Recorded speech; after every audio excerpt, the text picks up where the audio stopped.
प्रभु यीशु मसीह में मेरे प्रिय भाई और बहनों, आप सभी का इस रविवार की दिव्य कृपा की प्रार्थना में हार्दिक स्वागत है।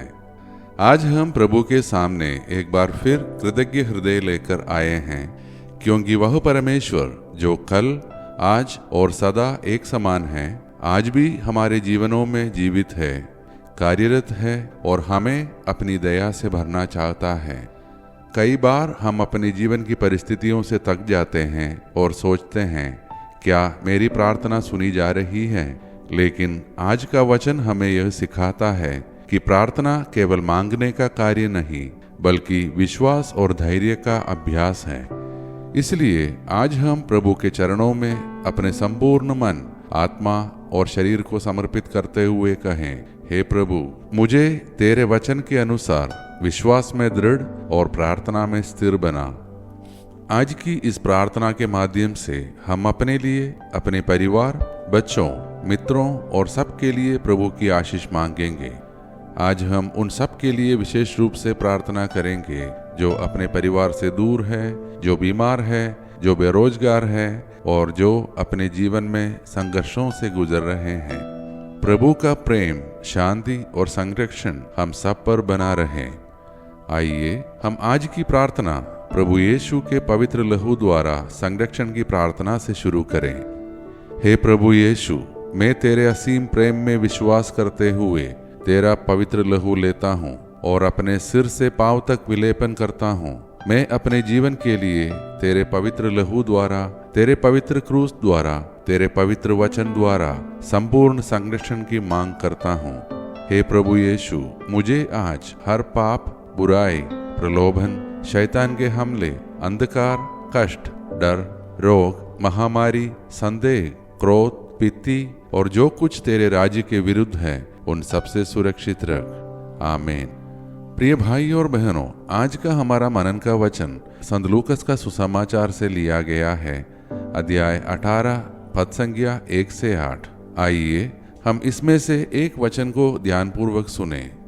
तब यीशु ने उन्हें यह दृष्टांत सुनाया कि मनुष्य को सदा प्रार्थना करनी चाहिए और निराश नहीं होना चाहिए। प्रिय भाई और बहनों, आज का वचन में प्रभु यीशु हमें लगातार प्रार्थना करने और निराश न होने की शिक्षा देते हैं। यह कहानी एक विधवा स्त्री की है जो एक अन्यायी न्यायाधीश के पास न्याय के लिए बार बार जाती है। हालांकि वह न्यायाधीश ना तो ईश्वर से डरता था और न मनुष्यों की परवाह करता था, फिर भी उस विधवा की लगातार विनती ने उसे झुका दिया। यह दृष्टांत हमें दो बातें सिखाता है। पहली, कि प्रभु चाहता है कि हम प्रार्थना में निरंतर बने रहें, चाहे परिस्थिति कैसी भी हो। दूसरी, कि जब हम हार नहीं मानते तो प्रभु अपने समय में न्याय, आशीष और उत्तर अवश्य देता है। कई बार हमें लगता है कि हमारी प्रार्थना सुनाई नहीं दे रही, लेकिन याद रखिए, परमेश्वर की चुप्पी उसकी अनुपस्थिति नहीं, बल्कि उसकी योजना का हिस्सा है। वह चाहता है कि हम विश्वास में मजबूत बने रहें, क्योंकि विश्वास और धैर्य वह कुंजी है जो स्वर्ग के द्वार खोलती है। यीशु कहते हैं, क्या परमेश्वर अपने चुने हुए जनों का न्याय न करेगा जो दिन रात उसे पुकारते हैं? हाँ, अवश्य करेगा, क्योंकि वह प्रेम और दया का परमेश्वर है। वह जानता है कि कब, कहाँ और कैसे हमें उत्तर देना है। आज प्रभु हमसे कहता है, थोड़ा और धैर्य रखो, थोड़ा और विश्वास रखो, मैं तुम्हें नहीं भूलूंगा। तो आइए आज हम अपनी प्रार्थना को केवल शब्दों तक सीमित ना रखें, बल्कि उसे विश्वास, भरोसे और प्रेम से भर दे। तो अब आइए मेरे प्रिय भाई और बहनों, हम सब अपने आप को प्रभु के चरणों में अपने संपूर्ण मन, आत्मा और शरीर के साथ समर्पित करते हुए मिलकर प्रार्थना करें। हे सर्वशक्तिमान परमेश्वर, हम आज तेरे पवित्र नाम में उपस्थित हैं। तुझे धन्यवाद देते हैं हमारे जीवन के लिए, इस नए दिन के लिए और तेरे असीम प्रेम और दया के लिए। प्रभु, हमारे परिवारों को अपनी शांति और प्रेम से भर दे। हर घर में एकता, आनंद और आपसी सम्मान बना रहे।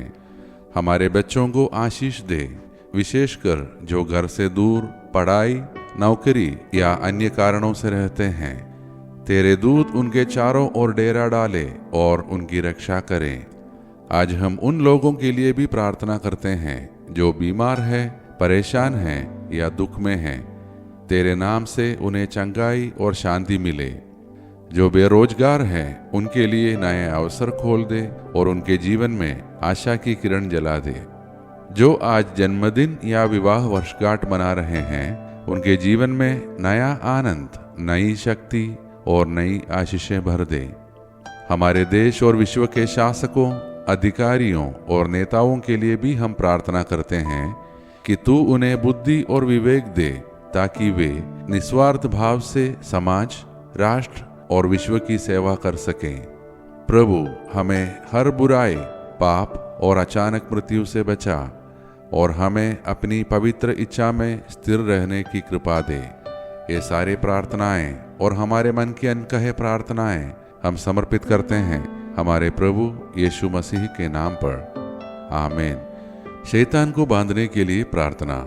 स्वर्ग और पृथ्वी के सृजनहार सर्वशक्तिमान पिता परमेश्वर, उसके इकलौते पुत्र हमारे प्रभु यीशु ख्रिस्त और हमारे सहायक पवित्र आत्मा के नाम पर पवित्र कुंवारी माता मरियम, महादूत संत मिखाएल, सब दूतों और संतों की मध्यस्थता द्वारा अंधकार के सभी शक्तियों पर, सभी शैतानी ताकतों पर मैं अधिकार लेता हूँ और उन्हें आदेश देता हूँ वे क्रूस के नीचे हमेशा हमेशा के लिए नष्ट हो जाएं और फिर कभी ना लौटे, आमीन।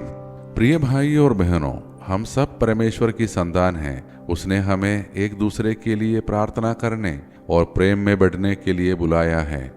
यदि आज की प्रार्थना आपके हृदय को स्पर्श करती है तो इसे अपने परिवार, मित्रों और प्रियजनों तक अवश्य पहुंचाएं। ऐसा करके आप किसी के जीवन में आशीर्वाद का कारण बन सकते हैं। धन्यवाद उन सभी का जो नियमित रूप से इस प्रार्थना में शामिल होते हैं, कृपा प्राप्त करते हैं और इसे आगे बढ़ाते हैं। हम कल फिर दिव्य कृपा की प्रार्थना में मिलेंगे। तब तक प्रभु हम सबको सुरक्षित और आशीषित रखे। आइए अब हम सब मिलकर अंतिम आशीष की प्रार्थना करें। ईश्वर को महिमा, देवदूतों को सम्मान मिले, शैतान को पराजय, पवित्र क्रूस को विजय मिले, विश्व में फैली कलीसिया को प्रतिष्ठा मिले, मृतकों को पुनरुत्थान, पश्चातापियों को स्वीकृति, कैदियों को रिहाई, रोगियों और दुर्बलों को स्वास्थ्य चंगाई मिले, अनाथ तथा विधवाओं को न्याय मिले और विश्व के चारों दिशाओं में क्रिस्त की महती शांति और अनुग्रह की वर्षा हो।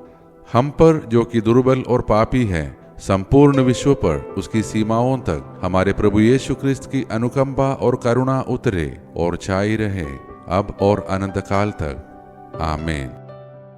धन्यवाद के साथ स्तुति